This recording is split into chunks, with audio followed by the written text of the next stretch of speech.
कमाने वाले 2-3 जन हैं। स्तोत्र जो है पैसा का हर एक जगह से आता है, पर जब हम लोग लास्ट में जब उसका हिसाब करते हैं तो बैलेंस नील होता है, यानी पैसा टिकता नहीं।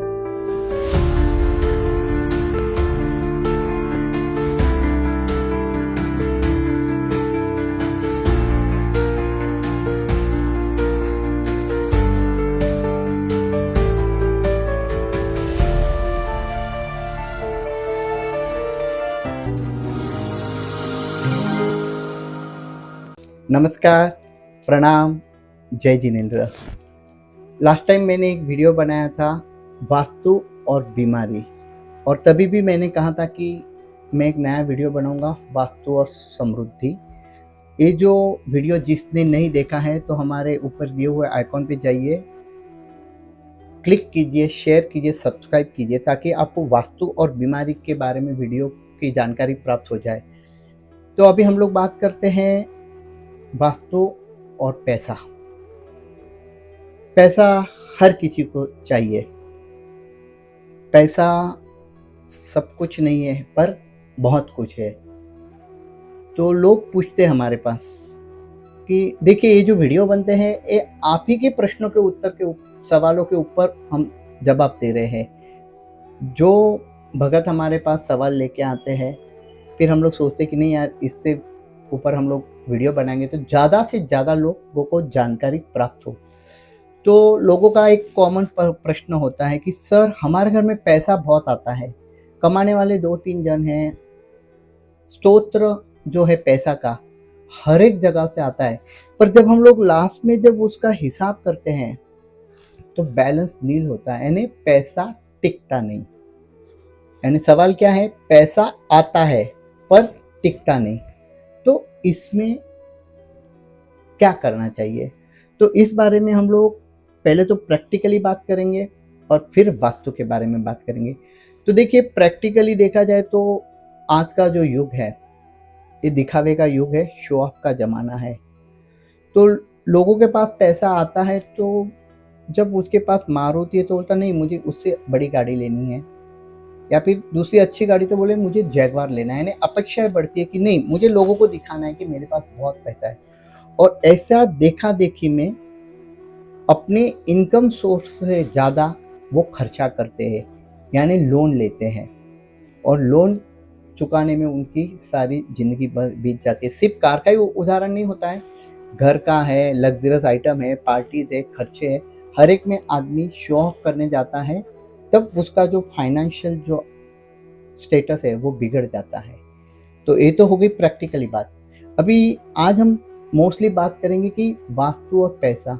देखिए, कोई कोई वास्तु ऐसी होती है जो समृद्धि देती है। वह कितना भी पैसा आप खर्च करो, आपके पास पैसा बचता है। आपने बहुत सारे बड़े बड़े इंडस्ट्रियलिस्ट देखे रहेंगे, बिजनेसमैन देखे रहेंगे कि वो इतना अब्जों का खर्चा करके, दान दे के भी वो कभी उनके मुंह से सुना नहीं रहेगा कि हमारे पास पैसा टिकता नहीं है।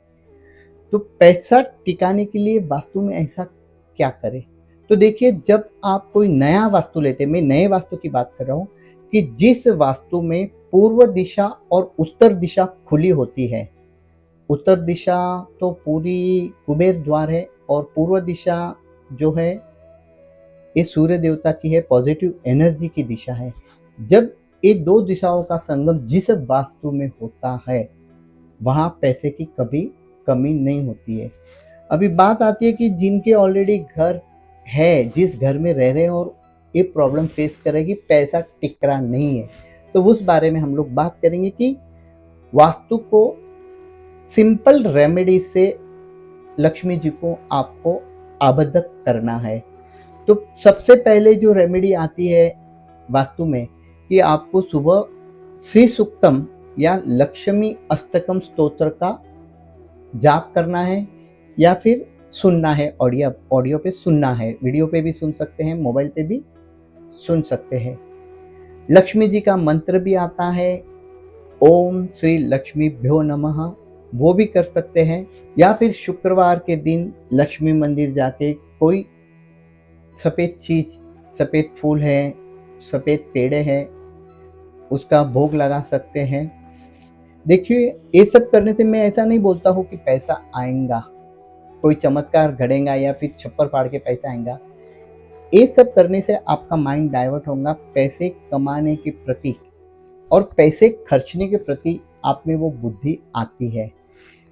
पैसा तो कर्मों से भी आता है, पर कर्म के साथ-साथ पुरुषार्थ भी है, यानी आपको कर्म भी करना है कि जो पैसा मेरे पास आता है, वो कौन से मार्ग से आ रहा है, नीति का आ रहा है या अनीति का। तो नीति का पैसा घर में टिकता है, अनीति का पैसा बीमारी में या फिर हर एक, इससे उसके हज़ारों रास्ते आते हैं। तो ये छोटे-छोटे उपाय करने हैं। अगर आपके घर में आप कंटिन्यू उत्तर दिशा के खिड़कियाँ बंद रखते हो तो उसको खोलिए। पूरब दिशा में खिड़कियाँ कंटिन्यू बंद रखते हैं तो उसको भी खोलिए, ताकि आपके घर में पॉजिटिव ऊर्जा का संचार हो और पैसा टिके। इसके साथ-साथ आप और एक काम कर सकते हैं कि घर में जो हॉल है, हॉल के एंट्रेंस पे आप लाफिंग बुद्धा भी लगा सकते हैं।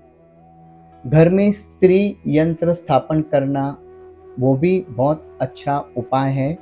यानी ये सारे उपाय आपका माइंड चेंज करती है। आपको बैठे-बैठे पैसा देता नहीं, बट पैसा लाने की और पैसा सँभालने की सद्बुद्धि देती है।